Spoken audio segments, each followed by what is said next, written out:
Monday morning பாப்பாவுக்கு school leave விட்டுருந்தாங்க. 10th 12th exam நடக்கிறனால இவங்களுக்கு லீவு, கேஜிலேருந்து செகண்ட் ஸ்டாண்டர்ட் வரைக்கும் லீவு. ஸோ பொறுமையாக தான் எழுந்தேன். காலையில் வந்து பார்த்திங்கன்னா மூடு ரொம்ப அப்செட் ஆயிடுச்சு. வெயிட் லாஸ் பண்ணிகிட்டு இருந்தேன். இடையில கொஞ்ச நாள் வந்து ஸ்டாப் பண்ணிட்டேன். கொஞ்சம் பிஸி ஒர்க்கு ப்ளஸ் வந்து என்னோடய பிஸ்னஸையும் பார்த்துட்டு இருந்தனால பார்த்திங்கன்னா வெயிட்டு வந்து காலையில் எந்திரிச்சிட்டு ப்ரஷ் பண்ணிவிட்டு எம்டி ஸ்டொமக்கில் வந்து வெயிட் செக் பண்ணேன். கிட்டத்தட்ட பார்த்திங்கன்னா ஒரு 6 kg வந்து இன்க்ரீஸ் ஆயிடுச்சு. செம்ம அப்செட் ஆயிடுச்சுங்க.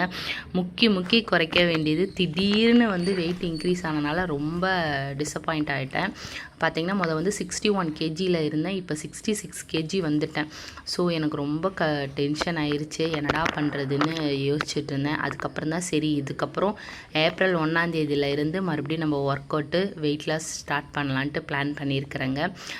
பார்த்திங்கன்னா குண்டாக இருக்கிறவங்க வந்து நிறையா சாப்பிட்டனால தான் குண்டாகிறாங்கன்னு நிறைய பேர் நினைப்பீங்க. அது ரொம்ப தப்புங்க. குண்டாக இருக்கிறவங்க வந்து பொறுத்த வரைக்கும் ஜஸ்ட்டு ஒரு 2 இட்லி 3 இட்லி அவ்வளோதாங்க சாப்பிடுவாங்க. அதுவே லீனாக இருக்கவங்க பார்த்திங்கன்னா ஃபுல் கட்டு சாப்பிடுவாங்க. ஆனால் வெயிட்டே ஏறாது. எங்களை மாதிரி இருக்கவங்களாம் 1 2 சாப்பிட்டாவே வெயிட்டு திபுன்னு ஏறுது. அது ஏன்னு தெரியல. எனக்கு மட்டும் அப்படியா இல்லை உங்களில் யாருக்காவது அந்த மாதிரி இருந்தால் கமெண்ட்ஸில் சொல்லுங்கள். அதே மாதிரி பார்த்திங்கன்னா வீட்டில் இருந்தே சிம்பிளான ஒர்க் அவுட் பண்ணி வெயிட் லாஸ் பண்ண முடியும். ஸோ இதுக்கப்புறம் வந்து நம்ம அதுதான் பண்ண போகிறோம். ஸோ நீங்களும் வந்து வெயிட் இன்க்ரீஸ் ஆயிடுச்சேன்னு நினச்சி ஃபீல் பண்ணாதீங்க. நம்மளால் முடியாதது எதுவுமே கிடையாது. கண்டிப்பாக வந்து நம்மளால் முடியும். ஸோ நம்ம வந்து வீட்டில் இருந்தே வந்து ஒர்க் அவுட் பண்ணி நம்ம வெயிட் லாஸ் பண்ணிடலாம்.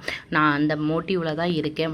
வந்து பார்த்திங்கன்னா ஃபஸ்ட்டு பேபிக்கு வந்து நான் 48 kg இருந்தேன். அதுக்கப்புறம் பாப்பா பிறந்ததுக்கப்புறம் 53 பாயிண்ட் வந்தேன். அதுக்கப்புறம் செகண்ட் பேபிக்கு வந்து பார்த்திங்கன்னா 61 வந்துச்சு. அதுக்கப்புறம் பார்த்திங்கன்னா இப்போ 66 வந்துருச்சு. ஸோ நம்மளால் முடியாதது எதுவுமே கிடையாது. வெயிட் லாஸ் ஆகலாம். மார்னிங் பிரேக்ஃபாஸ்ட்டுக்கும் அண்டு வந்து லஞ்சுக்கும் வந்து ரெடி பண்ணிகிட்ருக்கேன். லஞ்சுக்கு வந்து பார்த்திங்கன்னா புதினா கொத்தமல்லி சட்னியும் கேரட் பொரியலும் தான் பண்ணியிருந்தேன். பிரேக்ஃபாஸ்ட்டுக்கு வந்து பார்த்திங்கன்னா அவங்க குழிப்பணியாரமும் ஒயிட் சட்னியும் கேட்டிருந்தாங்க. சரிட்டு அவங்களுக்காகவே ஒன்று பார்த்து தாங்க நம்ம செஞ்சு கொடுத்தாகணும். அந்த காலத்தில் வந்து நம்ம அப்பா அம்மா நமக்கு செஞ்சு கொடுக்குறத நம்ம சாப்பிடுவோம். இந்த காலத்து பசங்களுக்கு வந்து இவங்க கேட்குற லஞ்சு மெனு பிரேக்ஃபாஸ்ட் மெனுவில் தான் நம்ம செஞ்சு கொடுக்க வேண்டியதாக இருக்குது.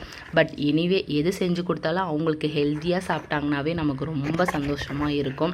அந்த மாதிரி தாங்க ஒவ்வொரு டைமே நான் பசங்களை கேட்டு தான் செய்வேன். ஏன்னா அவங்களுக்கு வந்து நான் சின்ன பிள்ளையாக இருக்கும்போது என்னை கேட்டு எங்கள் அம்மா செய்ய மாட்டாங்க. அவங்களுக்கு என்ன பிடிச்சிருக்கோ அது செஞ்சு தருவாங்க, நாங்கள் சாப்பிட்ருவோம். ஆனால் என் பசங்களுக்கு பொறுத்த வரைக்கும் அவங்களுக்கு எது வேணும் வேண்டாங்கிறத கேட்டு தான் நான் செஞ்சு கொடுப்பேன்.